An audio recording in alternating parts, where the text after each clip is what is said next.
in the days to come or weeks or months to come, we are hoping to start seeing possible actions in terms of, findings, coming out with findings that will prosecute all the officers who are found guilty of these, allegations.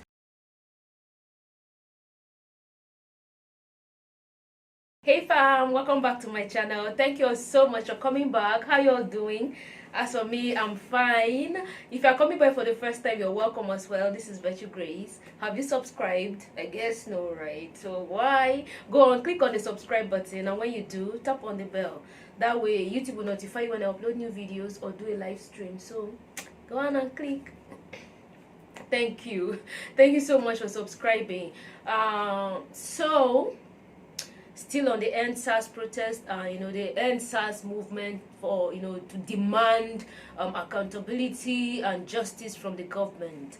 One of the demands of the Endsars protesters was that the government should arrest and prosecute erring officers and set up a judicial panel of inquiry to investigate all reports of police brutality.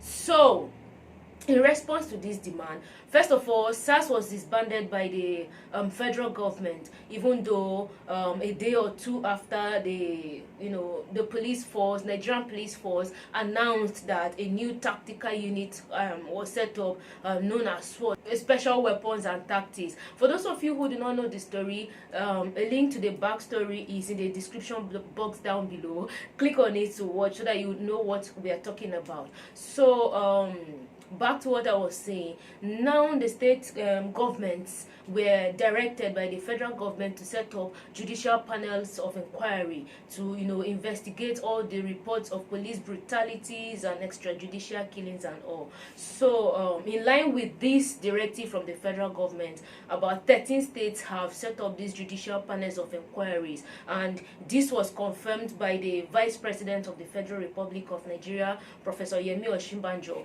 who took to his Twitter to make this tweet. He said 13 states have established judicial panels of inquiry to seek justice and compensate victims whose rights have been breached by the disbanded SARS. He added that our holistic police reform plan will end impunity. So this is the action or the directive from the federal government that about 13 states have complied with. Lagos State, for instance, has set up the panel, the judicial panel of inquiry, and has actually even published the names of these disbanded SARS officers who have been indicted in reports of extrajudicial killings, police brutalities, extortion, and other criminal allegations that have been brought against them. So we are seeing some action from the government, some response from the government, which is what every citizenry wants of their government, to see accountability, to see proactivity from the government, to respond to their demands and their yearnings. So now the federal government is taking action, the state governments are taking action to follow suit.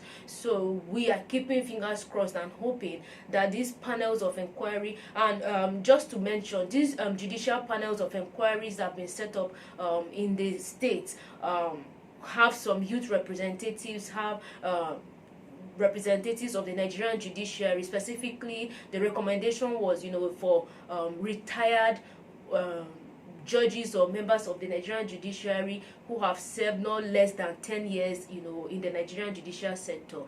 We have other like religious leaders who are also were recommended to be members of these judicial panels of inquiries. I know that Cross River State also made the announcement that they have set up the judicial panel of inquiry in their state. As I swear you in today to take oath of office, I challenge you. I brought in a man of God, I brought in the man who knows the law, I brought in the youths themselves, and I brought in an experienced judge to come together and give opportunity for people who have been brutalized to ventilate, to speak out, for those who have lost loved ones, whose loved ones have been maimed, killed, whose source of income and business has been destroyed by SARS. Benue State has done so, Lagos State obviously has done so. So in the days to come or weeks or months to come, we are hoping to start seeing possible actions in terms of findings, coming out with findings that will prosecute all the officers who are found guilty of these, allegations of criminal misconduct that, they conducted against the citizens of this country. We want to see impunity come to an end. We want to see erring officers held accountable for their misconduct, so that that sense of justice is felt by both the victims and families of the victims of police brutality, and specifically SARS. SARS is just a unit of the Nigerian police force. Over the years, since I was born, I've been hearing about, police misconduct, police brutality, and all of that. But the whole issue was brought to fore as a result of the excessive use of power, abuse of power by officers of SARS, who are actually was the defunct unit of the Nigerian police force. So we're going to keep our fingers crossed and hope that justice is served at the end of the day, following the findings from these judicial panels of inquiries. I'll keep bringing you the updates as events unfold in the country. Share this story, let people see, let Nigerians see that the government is actually beginning to take actions. We are not going to relent. We are going to continue to hold them accountable and demand actions from our government, because we elected them to serve us, right? So they will only do what we've asked them to do. Thank you for watching. What do you think about this story? Drop a comment in the comment section. I'll see you in my next video. Until then, stay safe, healthy, and be law abiding. Bye. Mwah.